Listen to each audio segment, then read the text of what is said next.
Assalamualaikum warahmatullahi wabarakatuh. Salam guru penggerak. Kali ini saya Ermalinda, calon guru penggerak angkatan 9 dari SDIP YLPI Pekanbaru, akan membacakan jurnal refleksi dwi mingguan modul 1.1. Saya membuat model refleksi dengan model 4F, yaitu yang pertama fact, peristiwa, yang kedua feelings, perasaan saya, dan yang ketiga finding atau pembelajaran, dan yang keempat future, penerapan. Nah, satu persatu nanti saya akan bacakan kegiatan yang saya lalui selama 2 minggu menjalankan PGP ini. Baik, saya akan bacakan yang pertama, yaitu fact, peristiwa. Urutan kegiatan yang telah dilalui selama 2 minggu ini. Yang pertama, tanggal 16 Agustus 2023, pembukaan PGP angkatan 9. Yang kedua, tanggal 18 Agustus 2023, pretest paket modul 1.1. Melalui pretest ini saya menjawab pertanyaan yang diberikan dengan bekal yang ada dalam diri saya. Pertanyaan sebagian bisa saya jawab, sebagian lagi saya jawab dengan penuh keraguan karena ilmu yang masih kurang. Yang ketiga, 19 Agustus 2023 diadakan lokakarya orientasi secara daring. Pada lokakarya ini, CGP sudah dibagi dalam kelompok masing-masing dengan pengajar praktis dan fasilitator. Lokakarya dari pagi sampai sore sungguh memuat leher karena kali pertama saya mengikuti lokakarya melalui daring, melelahkan dan tengkuk mata dan badan yang hanya duduk di depan layar. Tapi alhamdulillah dilalui dengan penuh semangat karena keingintahuan dan khawatir ketinggalan berita tentang hal yang akan dilalui selama pendidikan guru penggerak 6 bulan ke depan. Selanjutnya pada tanggal 21 Agustus 2023, kegiatan sudah dimulai dengan mulai dari diri. Kami sudah langsung diarahkan mengerjakan LMS yang merupakan barang baru bagi saya. Dengan tergopoh-gopoh saya dengan penuh semangat menyelesaikan tugas sebelum deadline. Kemudian yang nomor 6, 22 Agustus 2023, itu eksplorasi konsep bersama Bapak Fasilitator Sabudin yang membimbing melalui daring tentang materi modul 1. Diakhiri dengan saya mengumpulkan tugas di LMS dalam bentuk video. Masya Allah, ini adalah video pertama yang saya buat di Canva. Alhamdulillah sudah saya unggah. Yang berikutnya yaitu tanggal 26 Agustus 2023, kita mengerjakan ruang kolaborasi, berdiskusi tentang pemikiran Ki Hajar Dewantara yang sesuai dengan kehidupan sosial budaya masyarakat di sekitar kami yang diaplikasikan dalam pembelajaran.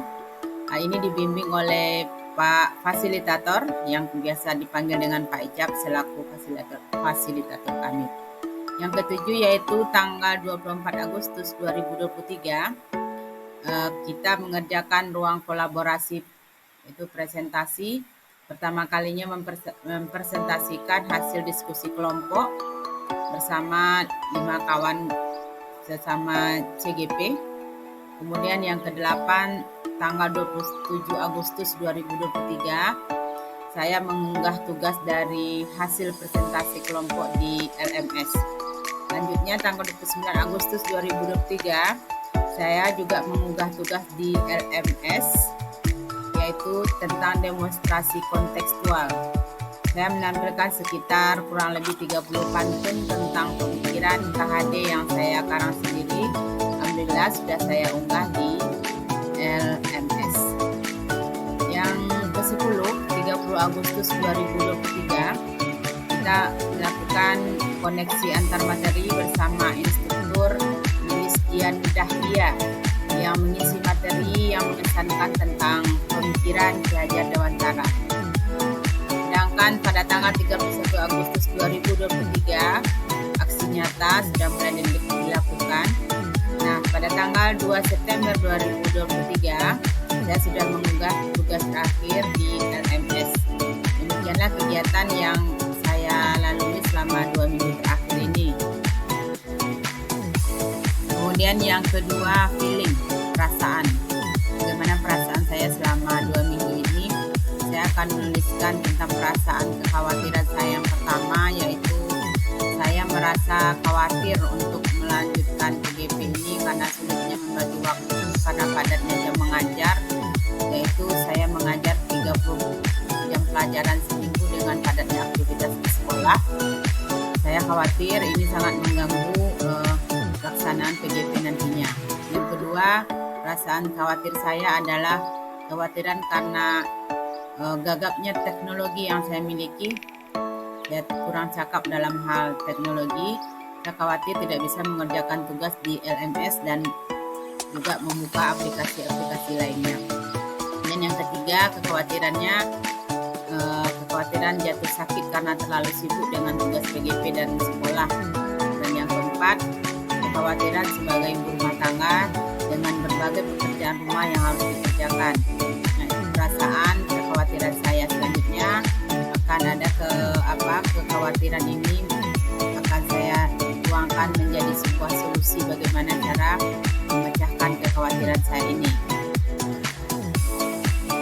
Nah, kekhawatiran yang saya miliki, perasaan kekhawatiran tersebut, alhamdulillah bisa saya lalui dengan baik karena solusi yang telah saya lakukan, yaitu dengan yang pertama, dengan bantuan sekolah, dalam hal ini kepala sekolah dan wakil guru mengatur jadwal saya mengajar di kelas sedemikian rupa sehingga setelah zuhur saya bisa mengikuti kegiatan PGP ini dengan baik. Dan yang kedua, mengunjungi dokter dan menanyakan solusi yang baik untuk saya supaya penyakitnya tidak mengganggu kegiatan PGP, dan pekerjaan di rumah juga dengan sukarela dibantu oleh anak-anak saya. Nah, yang ketiga, saya juga merasa senang karena saya merasa banyak kawan-kawan yang bisa mengajari saya tentang penggunaan LMS dan juga cara mengerjakan tugas di Canva dengan baik. Akhirnya kekhawatiran ini bisa diatasi dengan sebaik-baiknya. Nah, selanjutnya saya juga merasa senang karena pemikiran Ki Hajar Dewantara sudah saya sangat pahami dan dengan baik, sehingga menambah semangat saya untuk terus melakukan pendidikan guru penggerak ini. Selanjutnya tahap yang ketiga, yaitu finding atau pembelajaran. Nah, pembelajaran apa saja yang saya sudah peroleh dari pendidikan guru penggerak selama 2 minggu ini? Yang pertama, saya akan menyampaikan pembelajaran yang saya peroleh dari diri pribadi saya sendiri, yaitu yang pertama, banyaknya masalah yang tanpa sadar saya selesaikan dalam PGP ini, mulai dari menemukan sendiri solusi yang saya pikirkan sendiri. Kemudian yang kedua, sudah bisa saya mengakses semua materi dan tugas melalui LMS. Demikian juga membuat tugas dengan aplikasi Canva hanya dalam 1 jam belajar. Insyaallah ini juga merupakan prestasi yang luar biasa untuk saya karena sudah bisa mengaplikasikan teknologi dengan baik. Yang ketiga, saya semakin telaten dalam membagi waktu dan mengerjakan tugas di LMS dan juga tugas di sekolah yang saling berebut untuk saya selesaikan. Nah, pembelajaran berikutnya yang saya peroleh adalah menyangkut tentang peran saya sebagai guru, yaitu semua ilmu tentang filosofi Ki Hajar Dewantara terasa sekali kebenaran dan kemanfaatannya dalam pembelajaran sehari-hari. Semakin mantap rasanya saya menerapkannya dalam aksi nyata pembelajaran di sekolah. Beberapa pembelajaran yang sangat berkesan dalam modul ini adalah tentang pernyataan yang menyebutkan bahwa pendidikan adalah menuntun segala kekuatan kodrat yang ada pada anak agar mereka mencapai keselamatan dan kebahagiaan yang setinggi-tingginya, baik sebagai manusia maupun anggota masyarakat.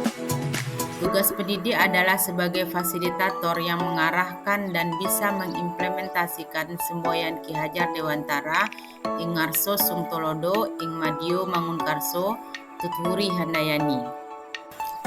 Selanjutnya, Ki Hajar Dewantara mengatakan bahwa seorang pendidik haruslah menuntun segala kodrat anak. Ki Hajar Dewantara mengibaratkan peran pendidik sebagai seorang petani. Anak adalah sebagai biji yang akan disemaikan oleh seorang petani. Bila biji dirawat dengan baik dan mendapat sinar matahari dan pengairan yang baik dari petani, maka bibit akan tumbuh dengan baik. Meskipun bibit kurang baik, tapi dirawat dengan baik oleh petani, maka bibit akan tumbuh dengan baik pula. Namun sebaliknya, jika bibit yang berkualitas baik tapi tidak dirawat dengan baik oleh petani, maka bibit tersebut tidak akan tumbuh dengan sempurna. Maka oleh karena itu, betapa sangat pentingnya peran pendidik dalam menuntut anak-anak untuk keberhasilannya.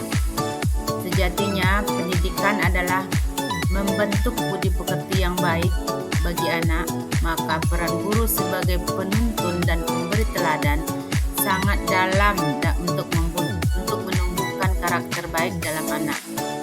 Budi pekerti membuat anak semakin sadar diri untuk utuh menyadari dirinya atau kemerdekaan dirinya dan kemerdekaan orang lain. Nah, yang keempat adalah future atau penerapan. Nah, apa saja yang akan saya lakukan nantinya? Yang pertama, student center atau berpihak kepada murid. Dan yang kedua, menerapkan konsep kodrat alam dan kodrat zaman dalam pembelajaran dengan menciptakan model pembelajaran, permainan atau game yang inovatif. Yang ketiga, melakukan pembelajaran yang berdiferensiasi. Kemudian yang keempat, mengembangkan bakat siswa.